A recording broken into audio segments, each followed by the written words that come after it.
Oi pessoal, aqui é a Mallory do Cats.com e no vídeo de hoje vamos explorar algumas curiosidades sobre os gatos tigrados. Primeiro, o que é um gato tigrado? Às vezes, ouço as pessoas usarem o termo tigrado para se referir a qualquer tipo de gato doméstico sem raça definida que você vê na rua, às vezes especificamente para fêmeas desse tipo, mas o termo tigrado se refere a um padrão específico de pelagem. Esse padrão tem algumas variações diferentes que vou abordar em um minuto, mas geralmente é definido como um padrão multicolorido de listras, redemoinhos, faixas e manchas que se manifestam em padrões específicos pelo corpo. Então, de novo, existem alguns tipos diferentes de pelagens tigradas. O primeiro é o tigrado com listras finas, inspirado em sua semelhança com as espinhas de um peixe, ou realmente qualquer esqueleto de peixe, e é definido por essas listras verticais subindo pelos flancos do gato. Você vai notar que os lados têm essas listras bastante consistentes. O segundo tipo de pelagem tigrada é chamado de tigrado clássico. Talvez uma das melhores representações disso seja na raça American Shorthair, onde você vai ver essas faixas e redemoinhos bem definidos e grossos da cor mais escura da pelagem. O terceiro tipo de pelagem tigrada é chamado de pelagem manchada. Nesse caso, parece que as listras finas se dividem em pequenas manchas que são organizadas ao longo do corpo do gato.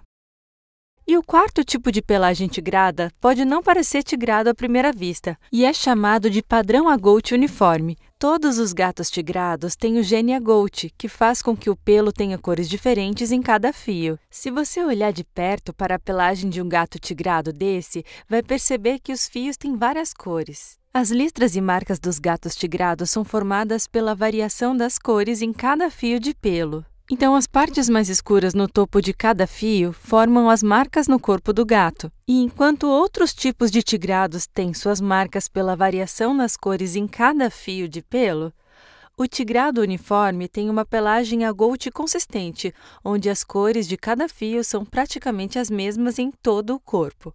Esses tigrados geralmente têm algumas listras no rosto, no pescoço e na cauda, mas no geral, eles têm uma aparência toda uniforme. Além dos 4 tipos principais de tigrados, tem um quinto grupo informal chamado tigrado com manchas, que é quando um gato é tricolor ou tartaruga e também é tigrado. Esses gatos terão pelos laranja, preto e às vezes branco, que também incorporam um padrão tigrado. Por isso, são chamados de tartaruga rajada se forem tartaruga ou tricolor com branco se tiverem manchas brancas. Agora, não importa o tipo de tigrado que você tem, todos eles vão ter essa marca distinta em forma de M na testa. Se você olhar bem de perto, vai ver que essas listras formam um M bem ali na testa. Pode ser uma marca meio apagada ou bem nítida.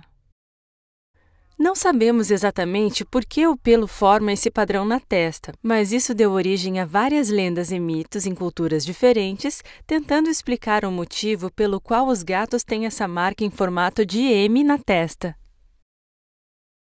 O tigrado é o padrão de pelagem mais comum e isso tem um motivo claro. Esse é o padrão herdado de seus ancestrais. Se você observar o gato selvagem africano, vai ver que ele também tem uma pelagem tigrada. Isso faz sentido porque o padrão tigrado oferece uma ótima camuflagem no habitat natural desses ancestrais. Comparado a uma pelagem toda preta ou toda branca, ou preta com pequenas manchas brancas, a pelagem tigrada oferece muito mais proteção a esse gato. Novamente, enquanto o gato tigrado comum provavelmente vai ser um gato doméstico sem raça definida, você também pode ver esse padrão em praticamente todas as raças. Então sabemos mais ou menos por que os gatos tendem a ser tigrados. Isso faz sentido para camuflagem, mas como a pelagem tigrada se desenvolve geneticamente? Tudo começa com o gene agouti, que faz com que o gato desenvolva uma pelagem composta de fios de cores diferentes. Os fios terão cores que variam das mais escuras às mais claras, e essas faixas de fios com pontas mais escuras vão formar as marcas no corpo do gato. Existem outros genes que podem fazer com que o gato não seja tigrado, mas geralmente o gene tigrado é dominante. Então, é mais provável que você tenha uma pequena pelagem tigrada do que uma pelagem sólida.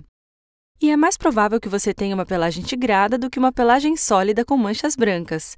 Há muitos fatores genéticos diferentes que entram em jogo e muitos genes modificadores que podem alterar exatamente como a pelagem tigrada se forma, mas tudo se resume ao gene AGOT. Pesquisadores observaram embriões de gatinhos entre 25 e 28 dias de idade e puderam perceber que, mesmo nesse estágio inicial, os embriões estavam começando a desenvolver padrões na pele que mais tarde dariam origem aos padrões da pelagem. Esses padrões de pele mais grossa e mais fina acabariam dando origem a diferentes expressões de genes e células que eventualmente levariam ao padrão de pelagem que eles desenvolveriam como adultos. Então, basicamente, o corpo já sabe que tipo de padrão o gato terá como adulto em um estágio muito inicial de desenvolvimento. Lembre-se de que, se há uma área no corpo do gato que vai ter a cor mais escura, essa área terá essa cor por toda a vida. O gatinho começa bem pequenininho e depois cresce, mas essas células ainda sabem que devem produzir aquele pelo de cor mais escura. Minha próxima curiosidade é que alguns gatos que parecem ter uma pelagem sólida são, na verdade, tigrados. O gene que faz com que o gato seja tigrado é dominante sobre o gene de pelagem sólida, então é mais provável que um gato seja tigrado do que sólido, mesmo que seja, por exemplo, um gato preto. Portanto, embora os gatos pretos sempre pareçam ter uma pelagem sólida à primeira vista, se você olhar bem de perto sob a luz do sol, provavelmente notará um padrão tigrado. Outra curiosidade interessante é que todos os gatos laranja são tigrados. O gene que faz com que o gato seja laranja também suprime o gene que o faria ser sólido ou que reprimisse o gene AGOT. Então, todos os gatos laranja têm o gene AGOT. Eles são todos tigrados. Às vezes, eles podem parecer que não são tigrados, mas isso geralmente ocorre porque tem um padrão muito sutil, talvez uma pelagem com um padrão AGOT uniforme, e é mais difícil de perceber esses padrões. Mas olhe bem de perto e você provavelmente vai ver aquele M muito sutil na testa. E a minha última curiosidade não está diretamente ligada à pelagem dos nossos gatos, mas à origem da palavra tigrado. As origens da palavra parecem remontar a Bagdá medieval. Havia um certo bairro da cidade conhecido pela fabricação de tecidos chamado Al-Atab, e lá havia um tipo específico de tecido que foi nomeado em homenagem a essa área e era chamado de Atab. Em inglês chamamos tab. Agora é difícil saber exatamente que tipo de tecido era originalmente. Escritores da época descrevem ele de algumas maneiras diferentes, mas parece que era um tecido listrado. Eventualmente, o termo passou por várias línguas, e por volta dos anos 1600, já víamos referências em inglês a ele, tanto como um tipo de seda, quanto a gatos com um tipo de pelagem semelhante a esse tipo de seda. Então é isso sobre as curiosidades sobre gatos tigrados. Espero que você tenha aprendido algo novo. Me conte nos comentários que tipo de pelagem tigrada seu gato tem e eu tô ansiosa para ver suas histórias e percepções sobre os gatos tigrados nos comentários. Bom, então, muito obrigada por assistir e nos vemos no próximo vídeo. Tchau!